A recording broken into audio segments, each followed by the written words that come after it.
우리 정부가 독자적으로 남북 협력 사업을 추진하겠다고 밝혔죠. 그러자 해리 해리스 주한 미국 대사가 미국과 협의해서 추진해야 한다며 강하게 비판했고, 우리 정부는 대북 정책은 대한민국 주권에 해당한다며 해리스 대사의 발언을 반박했습니다. 정부가 추진하고 있는 북한 개별 관광을 두고 한미 양국 사이에 신경전이 치열한데요. 우정엽 세종연구소 미국 연구센터장, 또 김열수 군사문제연구원 안보전략실장과 자세히 알아보겠습니다. 안녕하십니까? 네, 안녕하세요. 자, 어제 오늘 해리 해리스 대사의 발언이 연일 지금 헤드라인에 오르고 있는데, 먼저 실장님께서는 어떻게 들으셨습니까? 예, 해리스 대사의 이 발언 내용을 가지고 우리 한국 언론에서 너무 과하게 보도하고 있지 않는가라는 생각이 과합니까? 듭니다. 왜 예. 그러냐면 한 나라의 대사가 한 표현을 가지고 이게 이제 예를 들어서 정부에서 또 여당, 야당 국회의원들이 다 나서서 또 정부 부처에서 이렇게 이제 총체적으로 나서는 것은 그것은 1대1 좋은 개념도 아니고 대응하는 개념도 아니고 뭐 적절하지 못하다라고 봅니다. 왜 그러냐면 지금 현재 이런 문제들을 해결하기 위해서 정의용 안보실장도 1월 초에 미국을 방문해서 거기 국가안보실장하고 회의도 했고, 그다음에 강경화 국무부 장관도 가가지고 폼페이오 국무부 장관 회의도 했잖아요. 지금 좀 전에도 보도가 나왔습니다만은 이동 교수 본부장도 가가지고 지금 비건 국무부 부장관하고 얘기를 하고 있거든요. 이게 전반적인 얘기를 다 하더라도 거기서 구체적인 내용들이 아주 그냥 그 언론을 자극할 만한 내용들은 안 나오잖아요. 그만큼 계속해서 협의를 통해 가지고 얘기를 하고 있다는 얘기거든요. 그러니까 그 정도 수준에서 얘기가 돼야지 지금 대사가 한 얘기를 가지고 이걸 너무 지금 과대 선전하고 있는 게 아닌가 이런 생각이 들어서 좀 안타깝다는 생각은 듭니다. 예. 만약에 미 국무장관의 발언이었다면 또 다른 식으로 저희가 보도가 나올 수도 있겠지만, 그 대사이기 때문에 또 이런 언론에서도 그렇고 당정청에서도 그렇고 좀 강하게 반발하는 것 같은데, 우리 센터장님께서도 같은 생각이신가요? 지금 사실 해리스 대사가 발언한 내용과 그 내용이 한국에 전해지는 과정에서 조금 왜곡된 부분은 분명히 있는 것 같습니다. 다만 이제 해리스 대사가 전임 대사들, 뭐 예를 들어 스티븐스 대사라든지 리퍼트 대사들과 같은 공공 외교에서 좀 친근한 모습을 보이지 않았기 때문에 아무도 이제 그런 것들, 그리고 이제 한국과 미국 간의 어떤 정책에서의 차이를 지금까지 보이고 있었던 점, 뭐 이런 것들이 쌓여서 아마도 이제 해리스 대사의 발언을 해석하는 과정에 있어서 서로 간에 오해가 있는 것 같은데, 지금 김 박사님 말씀하신 대로 그러한 부분은 좀 차분히 풀 수 있지 않을까 생각이 됩니다. 예. 개인적인 견해라고는 했지만, 그런데 문제는 미 국무부의 어떤 입장과 크게 다르지 않은 것 같아요. 지금 해리스 대사의 발언 내용이요. 그 부분은 어떻게 보시나요? 예, 미 국무부의 내용하고 크게 다르지는 않는 것 같습니다. 지금 이동 교수 본부장이 기자들하고 간담회 한 내용을 보면 계속해서 남북 간의 협력 문제는 앞으로도 계속 조율해 나가기로 했다 이렇게 나오잖아요. 그러니까 이 틀은 뭐 크게 변하지는 않는 것 같은데요. 아마 이런 내용이 가장 결정적인 문제였다라고 생각을 합니다. 예를 들면 남북 간에 여러 가지 협력 문제가 있는데, 이것은 한미 간에 지금 이미 구성되어 있는 워킹 그룹을 통해서 해결했으면 좋겠다 이런 얘기를 했거든요. 그런데 이 워킹 그룹이라고 하는 것이 2018년도 11월 달에 결성이 됐습니다. 그래서 이 비핵화 프로세스에 대해서 한미 간에 조율을 하고 또 제재 범위 내에서 남북 협력을 어떻게 더 강화해 나갈 건가 하는 게 조율할 목적으로 이걸 만들었거든요. 2018년도 11월 달에 거의 만들어졌지만 2019년도 2월 달에 하노이 회담이 결렬되면서 사실상 현재는 유명무실한 상태입니다. 그렇기 때문에 지금 이 문제들을 해결하기 위해서 지금 이제 정부에서 굉장히 노력을 하고 있는 거잖아요. 예를 들면 우리 대통령께서 올해 신년사에서 이렇게 얘기했어요. 계속해서 미북 관계가 잘 발전되면은 거기에 대해서 남북 관계도 잘 발전될 거라고 생각을 하고 남북 관계를 미북 관계의 종속 변수로 두었다라고 하는 반성부터 시작을 하셨거든요. 이게 어떻게 보면 대통령의 신년 인사라고 해도 과언이 아닌데, 그러면 앞으로는 우리의 그 활동 범위를 좀 넓혀 나가겠다라고 말씀을 하신 거예요. 그렇기 때문에 이제 정의용 실장도 보내고 강경화 장관도 보내고 지금 이동 교수 본부장도 보낸 겁니다. 그래서 남북 간의 제재 틀 범위 내에서 협력할 수 있는 부분도 있고 못할 부분도 있긴 있어요. 예를 들면 필요가 없는 부분도 있단 말이죠. 한번 보시죠. 개별 관광을 간다. 그러면은 금강산에 잠시만요. 금강산에 개별 관광을 가는데 이것도 이게 미북 간의 워킹 그룹을 통해서 해결해야 되느냐 하는 문제거든요. 그래서 이게 남북 간의 협력을 해야 될 부분 중에서 워킹 그룹에서 조율해야 될 부분도 있고 안 해야 될 부분도 있는데 지금 해리스 대사는 이 관광 문제까지도 이것을 뭐 관광객이 들고 가는 물품 문제를 거론을 하면서 이것을 워킹 그룹에서 얘기를 해야 된다라고 한 것은 조금 많이 나갔다라고 저는 생각을 합니다. 그 발언 내용에 대해서는 동의하지 않는다는 말씀이신 거죠?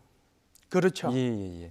알겠습니다. 그리고 또 지금 지적이 됐던 부분이 해리스 대사 발언 중에 문재인 대통령 관련해서 낙관주의라는 이 단어가 좀 부정적으로 표현된 거 아니냐 이런 지적도 있더군요. 근데 그 한국 언론에 소개된 낙관주의를 썼다는 표현과 실제 해리스 대사가 어떤 맥락에서 낙관주의를 썼냐고 보면 사실 좀 오해에서 비롯된 비난 같은데요. 사실 해리스 대사는 한국 정부의 정책이 매우 유효하다. 그렇게 하면서 문재인 대통령의 이런 그러니까 어떻게 말하면 좋은 결과를 기대하는 접근법이 현재까지의 상태를 끌고 왔다라는 표현을 하면서 문 대통령의 접근법을 사실 어떻게 보면은 칭송하는 뭐 그러한 식의 표현으로 사실 사용을 했었습니다. 그렇기 때문에 이게 상황이 안 되는데 너는 왜 상황을 이렇게 낙관적으로 보느냐 하는 부정적인 맥락에서 사용한 것이 아니었고 해리스 대사는 문재인 대통령의 그러한 추진이 현재의 상태까지 이끌고 왔다라는 어떻게 보면 한국 정부의 대북 정책을 어느 정도 인정하는 그러한 맥락에서 이야기를 했기 때문에 아마도 이 부분은 오해가 쉽게 풀릴 수 있을 것으로 생각이 됩니다. 자, 아무튼 뭐 청와대 어제 관계자 그 워딩을 보면 대단히 부적절하다라고 했거든요. 상당히 좀 강경하게 대응을 한 건데 어떤 배경에서 이렇게 대응을 하고 있다고 보셔야 됩니까? 제가 볼 때는요. 그러니까 모두의 말씀을 드렸지만 한 나라에 와 있는 대사가 지금 이런 얘기를 한 거잖아요. 그럼 대사가 한 얘기를 청와대가 나서서 이렇게 반박을 할 필요가 있을까? 제가 볼 때는 외교부 수준에서 충분히 이 문제를 다루어서도 되지 않겠는가라는 생각은 듭니다. 그 배경, 그러니까 그만큼 어떤 남북관계 개선이 절실하다고 생각하고 있는 거 아닐까요? 청와대 입장에서. 두 가지로 말씀을 드릴 수 있는데요. 지금 말씀하신 것처럼 남북관계의 절실함도 절실함이지만 이건 주권 문제예요. 주권 문제인데 주권 문제까지 한 나라의 대사가 너무 깊이 지금 관여를 하고 있어서 내정 간섭적인 그런 발언이다라고 하는 차원에서 이제 한 말일 수도 있고요. 두 번째는 결국은 해리스 대사가 부임한 이래로 지금까지 한 발언에 한번 생각을 해보면 이게 계속해서 한국 사회에서 분쟁을 일으킬 수 있는 말들을 제법 많이 했거든요. 예를 들어서 무슨 뭐 방위비 분담금 그걸 얘기하면서 국회의원 뭐 오시라고 자기 대사 관저로 초청을 해서 얘기를 하면서 뭐 억압적인 얘기는 아니었지만 계속해서 그런 얘기를 한다든지 그런 것들이 한두 개 있었던 게 아니에요. 지소미아 부분에 있어도 보면 우리가 이제 어떻게 보느냐에 따라서 좀 다르지만 조금은 이제 일본 편향적인 그런 발언 이런 것들이 쌓인 결과로 아마 청와대에서 이렇게 얘기하지 않았는가 이렇게 봅니다. 자, 아무튼 뭐 청와대에 이어서 민주당도 남북 협력 우리가 결정할 사안이라고 비판했는데요. 먼저 들어보겠습니다. 엄중한 유감의 뜻을 표명합니다. 내정 간섭 같은 발언은 동맹관계에도 도움이 되지 않는다는 것을 명심해야 할 것입니다. 해리스 대사의 개인 의견으로 저는 판단해야 될 문제고 대사가 한 말대로 따라한다면 대사가 무슨 조선 총독입니까? 자, 뭐 조선 총독이라는 표현을 뭐 지금 송영길 의원이 그냥 쓴 건 아니잖아요. 뭐 외신에선 보니까 이 한국인들 사이에서 이 뭐 외모 가지고 뭐 품평하는 건 적절하지 않은 것 같습니다만은 코스튬에 대한 뭐 불만도 좀 있다 뭐 이런 이야기도 나오더군요.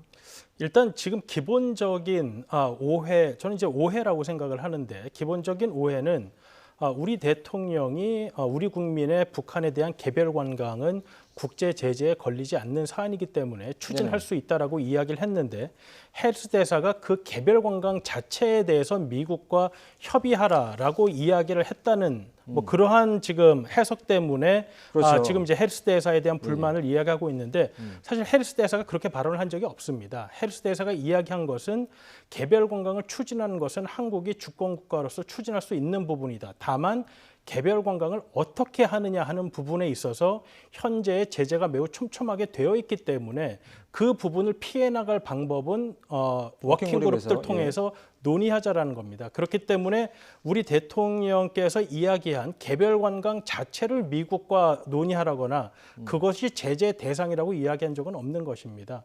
그렇기 때문에 지금 이 많은 부분이 어떻게 보면 오해에서 비롯되고 있는 것이고 또 이게 사실 미국 같은 경우에는 거의 뭐 인종차별적이다라는 이야기를 들을 정도로 이분의 뭐 이 해리스 대사의 모친이 뭐 일본인이다. 그렇기 때문에 이 사람의 코수염조차도 문제가 된다. 사실 뭐 존 볼튼 보좌관도 코수염 기르고 한국에 왔지만 한 번도 뭐 이런 이야기는 들은 적이 없거든요. 아마도 그러한 차원에서 지금 오해에서 비롯된 점이 있고 어떻게 보면 그 일본계라는 점이 지나치게 부각되면서 저는 좀 불필요한 논란들이 지금 계속해서 이어지고 있는 것이 아닌가 생각이 됩니다. 제가 이제 한마디 추가하면요. 안전보장이사의 결의안이 대북 제재가 통과된 게 뭐 한 10개, 11개 정도 되는데요. 여기에 대해서 지금 우 박사님 말씀하신 것처럼 아주 촘촘한 대북 제재가 있어요. 그중에서도 북한을 여행할 때 북한에 들어가거나 나올 때의 모든 수화물을 검색하도록 돼 있어요. 이게 유엔 안전보장이사의 결의안 규정입니다. 왜 그러냐면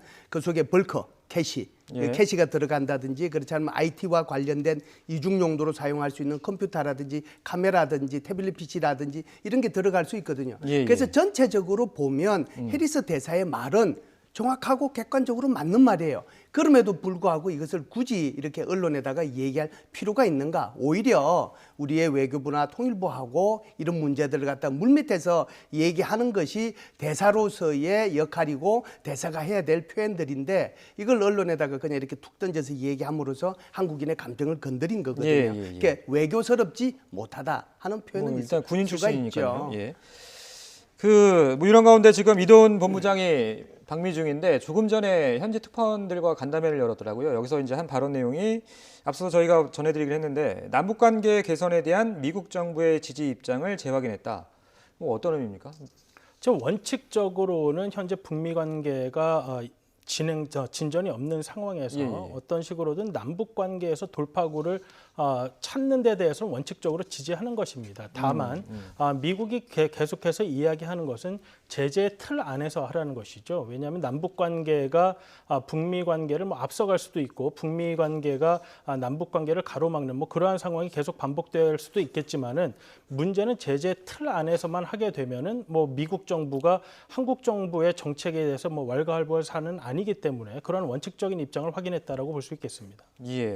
자, 그런데 실장님, 뭐 미국하고 협의가 잘 뭐 필요한지 이런 건 논외하더라도 중요한 건 북한의 호응이잖아요. 지금 아직까지 조용한데 북한이 호응할 거라고 예상하십니까? 작년도 신년사를 통해 가지고 김정은 위원장은 한국인의 관광객, 한국의 관광에 대해서 내가 개방한다라고 이미 얘기를 했어요. 그럼 1년 전이니까요. 1년 물론 이제 1년 전이긴 하죠. 그래서 지금 전체적으로 보면 뭐 민간인조차도 접촉을 하지 말라라고 1호 명령이 지금 내려와 있는 상태지 않습니까? 그렇기 때문에 지금 건강상 관광에 필요한 그런 시설물들까지도 6월 달까지 다 드러내라고 그랬는데 그걸 위해서 지금 한국 정부가 그러면 같이 회담해보자라고 하는데도 북한은 여기 응하지 않거든요.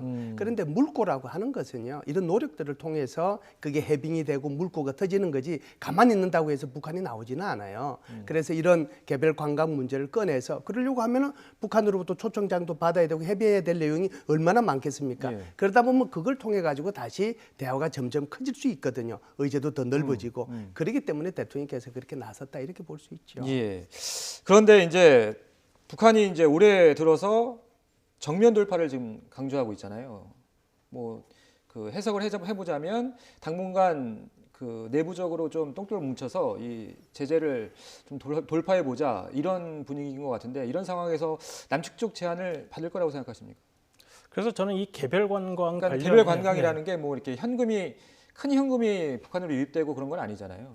이제 개별 관광이라는 게 저는 뭐 지금 우리는 이제 미국이 과연 이것을 뭐 인정하느냐 안 하느냐의 문제를 가지고 지금 해리스 대사의 발언을 먼저 논의했는데 사실 개별 관광과 관련해서 가장 중요한 문제는 미국의 반응이 아니라 북한의 그렇죠. 반응입니다.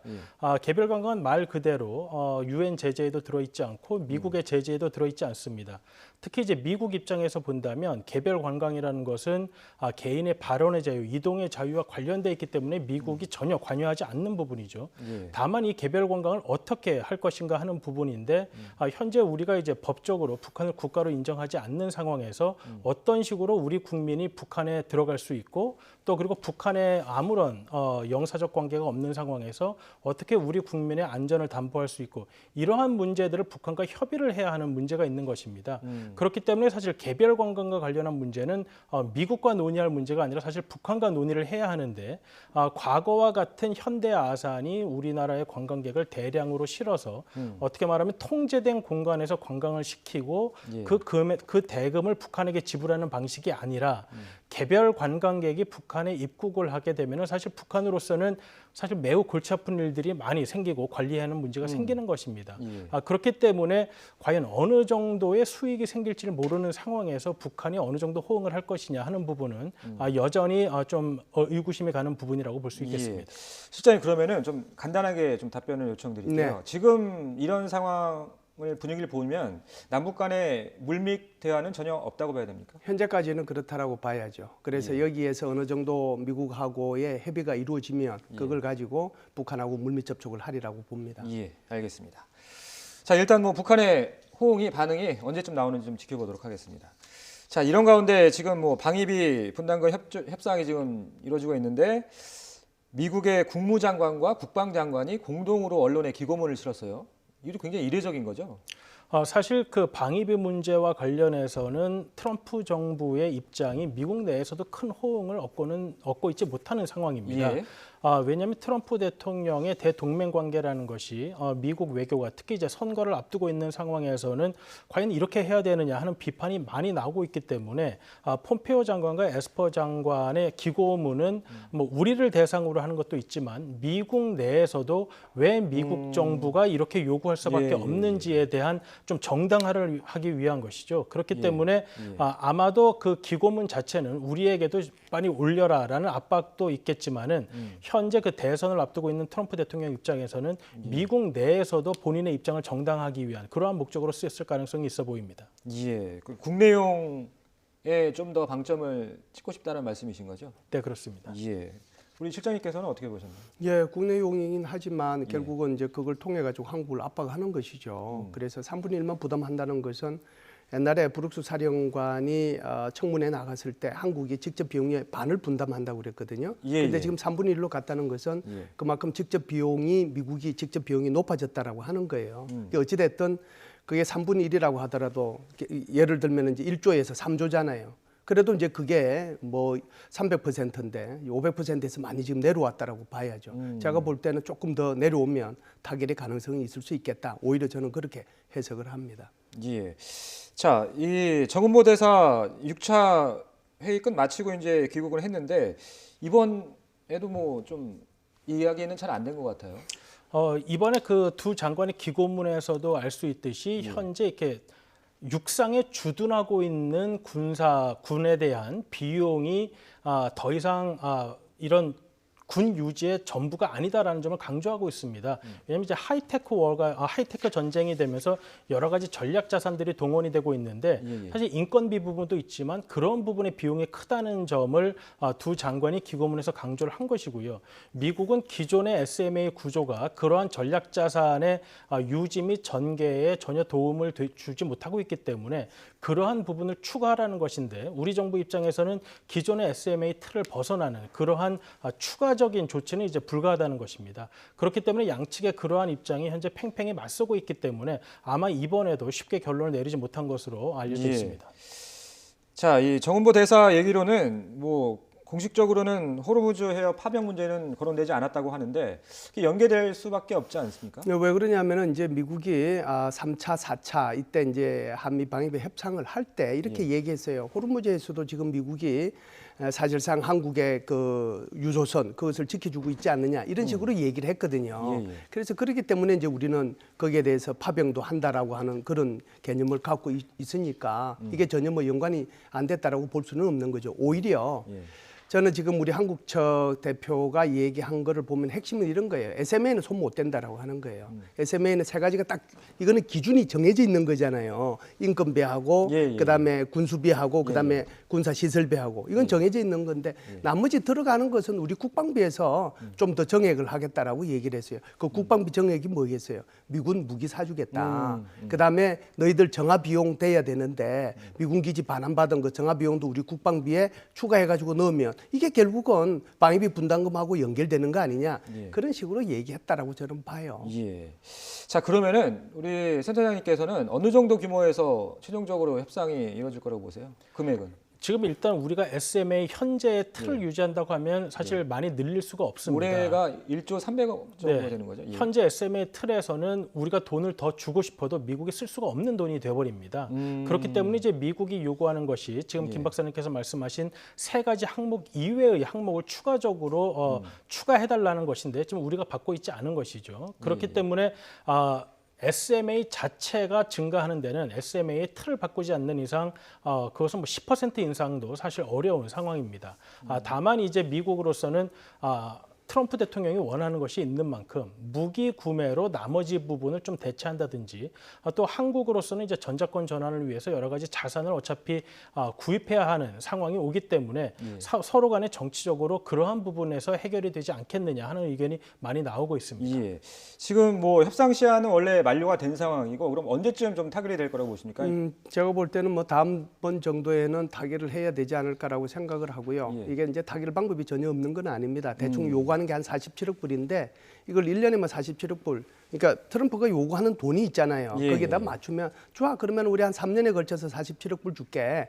대신에 한국이 요구하는 걸 좀 요구해서 받아내면 좋겠다는 생각을 해요. 예를 들어서 뭐 미사일 협정급 파기하자. 그다음에 무슨 뭐 우리 원자력 협정 그거 좀 개정하자. 우리 핵 추진 잠수함 만들 수 있도록 도와주라.